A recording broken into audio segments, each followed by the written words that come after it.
지역의 이슈를 속 시원히 풀어보는 헬로 이슈 토크입니다. 인천시와 점포주의 큰 입장차로 번번이 상임위 문턱을 넘지 못했던 인천 지하도상가 관리 운영 조례안이 지난 10일 인천시 의회 상임위를 통과했습니다. 하지만 쟁점이 됐던 전대금지 유예 기간과 위탁 기간이 예상보다 크게 늘어나 과연 행정안전부의 승인을 얻어낼 수 있을지 의문입니다. 행안부가 상위법 위배를 이유로 조례를 승인하지 않을 경우 인천시는 제의를 요구할 수밖에 없기 때문인데요. 후폭풍이 만만치 않습니다. 자세한 내용 이도영 홍익정경연구소장 그리고 최태용 중부일보 기자와 짚어보겠습니다. 안녕하십니까? 네, 안녕하세요. 안녕하세요.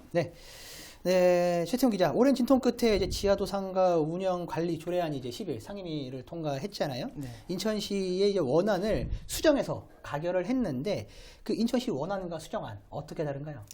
일단 그 개정안의 핵심인 전대전매 금지 그리고 계약 방식을 공개 경쟁 입찰로 바꾸는 이제 그 내용은 이제 유지가 됐는데 부칙 내용이 좀 바뀌었습니다. 인천시는 그 임차인들의 금전적 손해를 좀 줄이기 위해서 조례 시행을 2년 유예하고 그리고 그 임대 기간을 5년 보장해 주는 걸 냈었는데 의회에서는 이걸 5년, 10년으로 늘렸습니다. 네. 그렇죠. 알겠습니다. 시의회에서는 이제 긴 논의가 있었을 것 같은데 지난 8월 이제 시의회에서는 공론화 과정이 더 필요하다라고 하면서 이제 한 차례 조례안을 보류했었잖아요. 네. 그리고 이번에 수정 가결한 건데 그동안 공론화가 좀 이루어졌다고 보세요? 어떻게 보세요? 이 부분에서 저는 시가 나름 노력했다고 생각을 합니다. 작년 가을부터 올해 초까지 점주들, 시의회 그리고 분야별 전문가들이 조례 개정을 위해서 시민협의회를 여러 번 진행했고요. 그리고 근데 이때 당시에 결국 이제 결과를 못 냈습니다. 그래서 그런데도 시가 조례를 냈기 때문에 의회에서 공론화가 부족했다고 이야기를 한 건데요.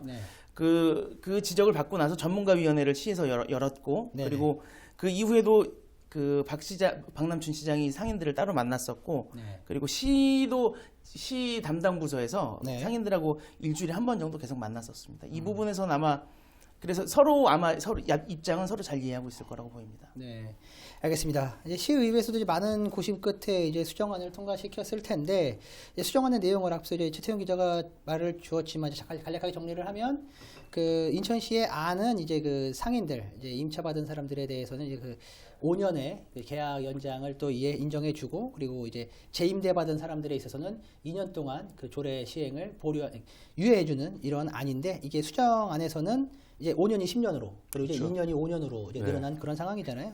이도영 소장께서는 이번 수정 조례안 굉장히 이제 지원 폭이 많이 넓어졌는데 어떻게 평가하세요? 저는 앞으로 험난한 과정이 예정돼 있다고 생각을 합니다. 인천시의회 권교 의원들의 고민, 그리고 시의회 고민은 어느 정도 이해는 합니다. 지역구 의원이다 보니까 지하도 상가가 있는 지역구 의원들이 그 상가, 임차인들, 그리고 점포주의 입장을 대변할 수밖에 없거든요. 쉽지가 않은 일이기 때문에 많은 고심을 하고 고민을 했다라고 이해가 될 수 있는 측면이 물론 있습니다만은 하지만은 이게 상위법에 위반되는 문제는 여전히 남아 있습니다. 공유 재산 및 물품 관리법을 정면으로 위반하게 되게 되는 문제가 발생하게 되거든요. 집행부가 그동안 19년 동안 이거에 대한 조례를 개정하지 않고 해왔기 때문에 그에 대한 책임을 져라 이렇게 시의회가 주문했다 볼 수가 있는데요. 그렇지만 어쨌거나 불법 위법 상태는 해소가 되지 않는 문제가 발생합니다. 이 문제를 과연 행정안전부가 가만히 있겠느냐 용인하기 어렵다. 결국 인천시가 행안부를 설득하겠다? 그것도 어려울 거라 보고요. 결과적으로는 제2요구 대법원 소송까지 갈 수밖에 없는 상황입니다. 이런 상황이 충분히 예견됨에도 불구하고 시의회가 권교위에서 여러 민원이든 어떻든 간에 수정 가결을 했다는 점은요. 앞으로 점점 힘들어질 텐데 급한 불은 일단 끄고 보자. 이 공을 집행부에 떠넘기는 이런 책임에 있어서 불법 상태를 용인, 방기했다는 책임을 의회가 지지 않을 수 없지 않나 이렇게 생각을 합니다. 알겠습니다. 시의회가 이제 말씀 주셨던 것처럼 총선을 의식해서 인천 시민이 아닌 점포주의 입장을 대변한 것 아니냐라는 지적도 많이 나오고 있는데 최태용 기자는 이에 대해서 어떻게 생각하세요? 시의회가 점주들의 그렇게도 해석할 수 있다고 봅니다. 어쨌든 불법을 저지르고 있는 거니까요. 근데 저는 시가 시도 이제 똑같이 책임이 있다고 보거든요. 자유롭지 않다. 네. 예, 맞습니다. 법의 상위법에 어긋나는 조례를 만들었고 그걸 20년 가까이 유지를 시켜왔습니다. 네. 그 책임에서 시도 자유로울 수가 없고 그 책임을 같이 져야 된다고 생각을 합니다. 네. 알겠습니다. 저는 시의회가 많이 의견을 반영했다 생각이 들어요. 예. 뭐 집행부 입장에서는 원안대로라면은 상가 점포주 입장에서는 좀 아쉬운 면이 많고 불측의 손해는 많을 수 있지만 그래도 시의회가 했던 5년을 10년으로 네. 2년을 5년으로 연장한다는 거는 그래도 상가 점포주들은 불만이 많을 겁니다.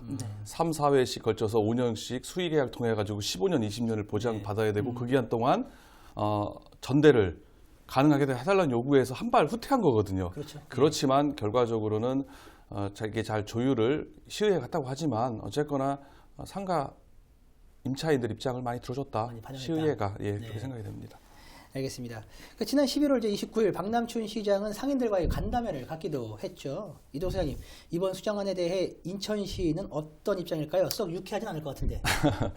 유쾌하지 않겠죠. 네. 인천시 입장에서는 반대 입장이 분명합니다. 네. 박남춘 인천시장도 언론을 통해서 행안부에서 반대를 하고 제의 요구하게 되면은 지자체에서는 따를 수밖에 없다. 어쩔 수 없다. 예, 원안대로 통과돼야 된다라고 여러 번 밝혔거든요. 그렇죠. 예. 물론 앞서 말씀드렸지만 인천시가 책임이 많습니다. 그동안에 이 상태를 방치를 했고 또 이걸로 인해서 이번에 박남춘 호가 출범한 이후에 그동안 믿었던 임차인들의 피해도 다 인천시도 지금 알고 있고 어쩔 수 없다는 입장을 피력하고 있는데요. 네. 하지만 행안부와 그 감사원의 지적사항을 받고 난 이후에도 이걸 알 이상 이걸 내버려둘 수는 없는 문제입니다. 그렇죠. 예. 이 이후에 계속 내버려뒀다가는 모든 책임을 19년간의 이 이후의 책임을 박남춘 시정부가 다 져야 되는 네. 문제가 발생하게 되는데 이걸 과연 그렇게 하겠느냐? 박남춘 시장도 많이 들어주고 싶을 수도 있겠지만 울며 겨자 먹기 식으로 갈 수밖에 없지 않나 네. 이런 생각이 들고요.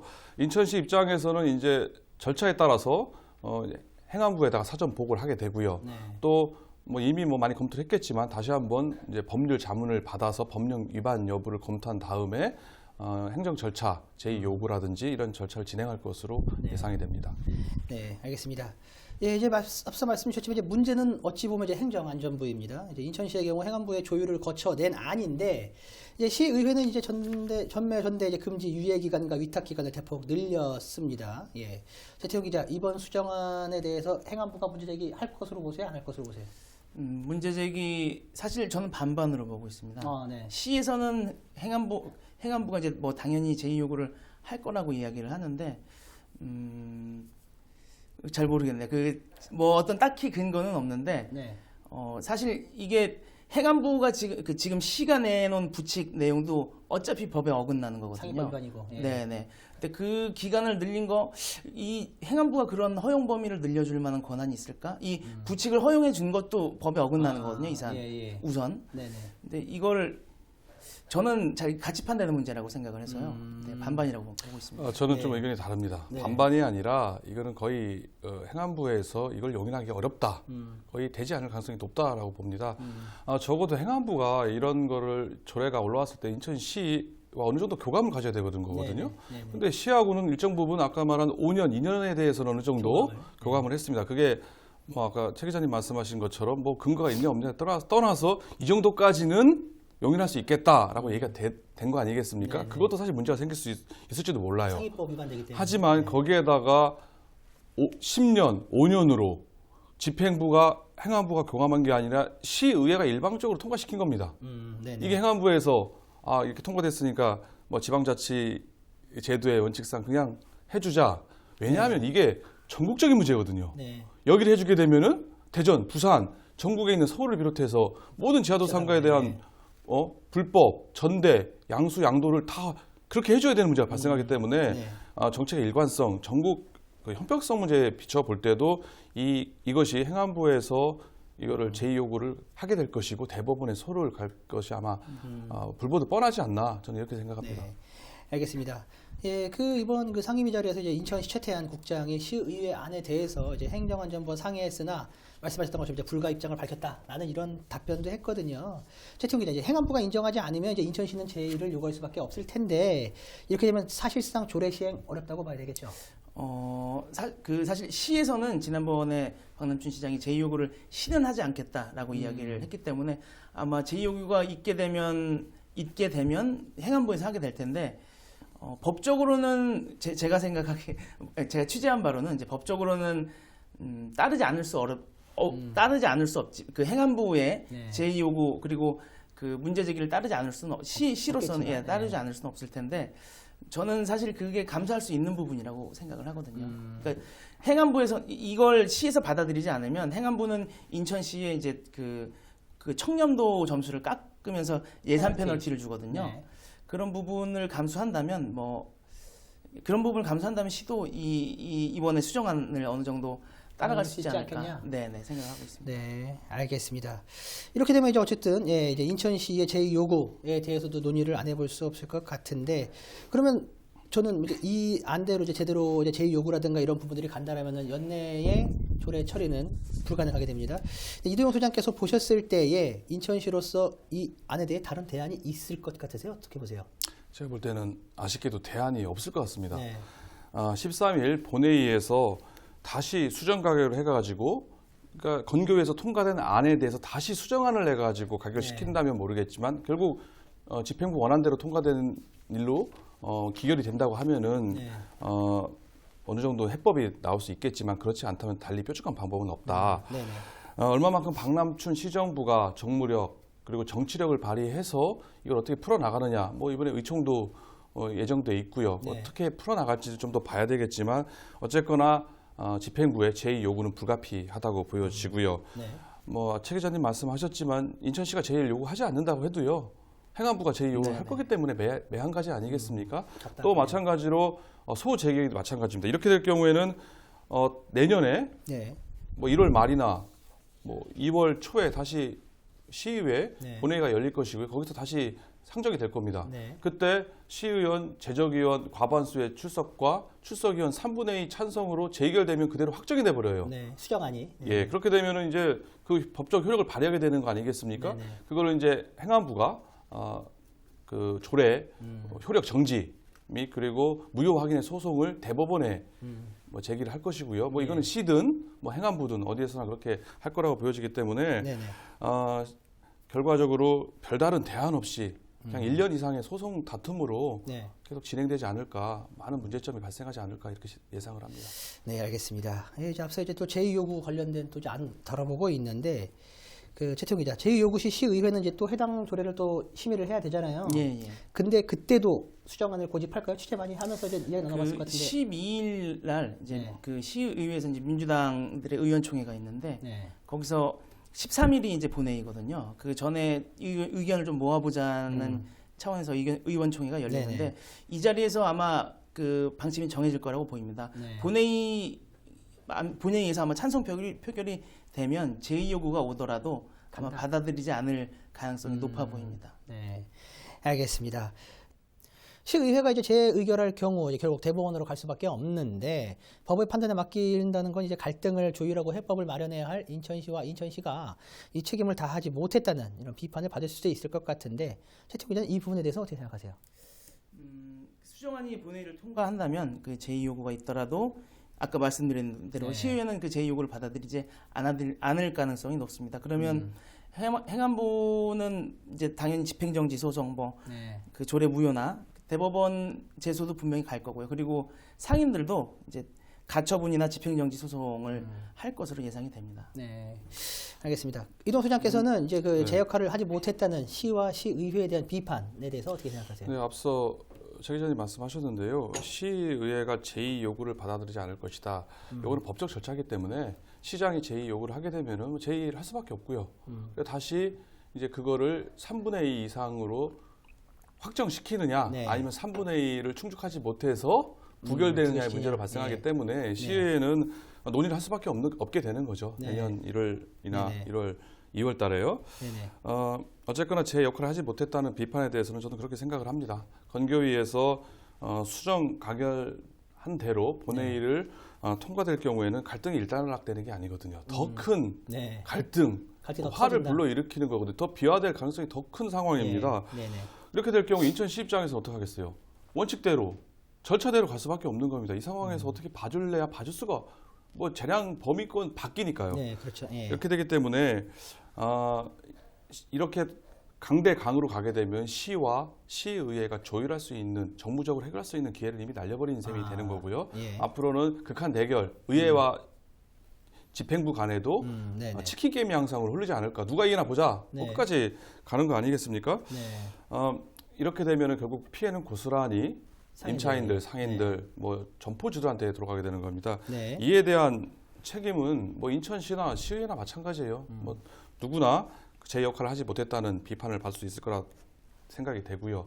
특히 조례가 불발됐을 경우, 아니면 이 소송 과정을 진행 일련의 과정 속에서 발생하는 여러 사회적 혼란 문제에 대해서 과연 어떻게 책임지겠느냐, 이거에 대해서도 시의회나 인천시나 상당한 책임이 있다라고 생각을 합니다. 문제는 이제 조례안이 처리되지 않으면 이제 곧 계약이 만료되는 상인들이 조례 적용을 받지 못해서 피해를 볼 수 있다라는 건데요.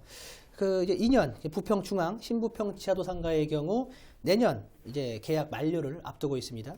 조례에서 정한 부칙을 적용받지 못할 경우에 상인들은 바로 쫓겨날 수도 있는 그런 상황이 되는데요. 최태훈 기자, 이 부분에 대해서 어떻게 대안이 없을까요? 어떻게 보세요? 그 방금 말씀하신 그 세 곳은 내년 4월부터 8월 사이에 이제 다 계약이 만료되거든요. 시에서는 이분들이 나가지 않는다면 행정대집행까지 거론하고 있는 상황이고요. 그러면 사실 어떤 상황이 벌어질지 모르거든요. 이분 뭐 믿고 싶진 않지만 뭐 용산 참사까지 거론하고 계신 상황이니까요. 이걸 막을 수 있는 건 당장에는 소송밖에 없는데요. 그건 더 지루한 공방으로 이어지는 거라서 사실은 양보와 타협이 좀 필요한 상황이죠. 서로에게. 그리고 이들에 대한 대책이 있는지, 그 시에서는 소위 이제 막차 타고 들어오신 분들, 막차 타고 들어오신 분들에 대한 대안을 따로 마련해 놓고 있는 걸로 알고 있거든요. 근데 형평성 문제 때문에 아마 이 얘기는 못 하고 계신 걸로 알고 있습니다. 네, 알겠습니다. 참 어려운 상황이 되는데요. 이렇게 되면 이제 올해 조례안 처리는 어떻게 보면 물 건너 갈 수도 있는 상황이 되는데, 또 하나 짚어볼 것이 이제 감사원이 요구한 연내 조례 제정 보고도 이제 물 건너가게 됩니다. 이동훈 소장님, 이게 조례가 올해 제정이 되지 않을 경우에 불이행에 대한 감사원의 징계 그리고 행안부의 페널티도 불가피한 상황이 되는 거죠? 그렇죠. 인천시 입장에서는 행안부와 감사원의 감사 조치 결과에 따라서 연내 조례를 개정하고 불법 상태, 위법 상태를 해결을 해야 되는 입장이었습니다. 하지만은 시의회 수정 조례안이 통과가 되면서 사실상 불가능하게 된 상황이 됐는데요. 감사원에다가 이렇게 얘기를 하겠죠. 뭐 조례를 개정하려고 노력했다. 그리고 원안까지 만들었지만 시의회에서 반대를 했고 그래서 무산이 됐다. 뭐 다시 제의를 요구하고 소송 절차를 갈 거라고 이렇게 뭐 변명 아니면 뭐 이해, 양해를 구할 수 있겠지만 감사원이 그걸 들어줄지 안 들어줄지는 뭐 지켜봐야 될 일 아니겠습니까? 그렇게 될 경우에는 인천시 감사 지적사항 불이행에 따른 징계가 관계 공무원들의 징계가 불가피할 거라고 보여지고요. 또한 행안부로부터 이 지시사항 불이행에 따른 페널티를 받게 됩니다. 교통교부세 한 300억 가량을 받을 돈을 못 받게 되는 재정적 손실을 또 초래할 수 있는 우려가 있기 때문에 인천시 입장에서는 상당히 지금 곤혹스러운 상황이라 보여집니다. 내일 모레 조만간 열리는 의총에서 뭐 어느 정도 정치적 해결을 통해서 다시 수정안을 내 가지고 연내에 가결시키지 않는 이상 이 문제는 큰 문제로 남아 있을 것 같습니다. 네, 알겠습니다. 마지막 질문 될 것 같은데요. 최태형 기자가 봤을 때 해법 있을까요? 해법 뭐 뾰족한 수는 없죠. 근데 뭐 제가 이 문제를 취재를 하면서 느낀 게 과연 행정과 사법의 차이는 뭘까? 사법은 당연히 정의구현이겠죠. 근데 행정이 과연 정의구현이 답일까? 목적이 그걸까? 라는 생각을 많이 하게 됐어요. 시는 이제 항상 원칙을 이야기하고 있는데 지금은 원칙을 이야기해서는 안 되는 상황이라고 생각합니다. 시도 저는 공무원 징계와 이제 예산 페널티를 말씀하셨는데 소장님께서 이런 걸 저는 시가 감수해야 된다고 생각합니다. 분명히 원인을 제공을 했고 그동안 방치해온 책임이 있기 때문에 우리는 아무 책임도 지지 않겠다. 원칙대로 하자. 이건 맞지 않다고 생각하거든요. 시가 그런 걸 받아들이고 이 조례가 어떻게든 수정안이 이행이 될 수 있게 뭐 노력하는 방법, 전 지금 그게 최선이라고 생각합니다. 네, 알겠습니다. 시간 관계상 오늘 이야기는 여기까지 나누도록 하겠습니다. 예, 두 분 오늘 말씀 감사합니다. 감사합니다. 네, 헬로 이슈 토크 오늘은 여기까지입니다. 시청해주신 여러분 고맙습니다.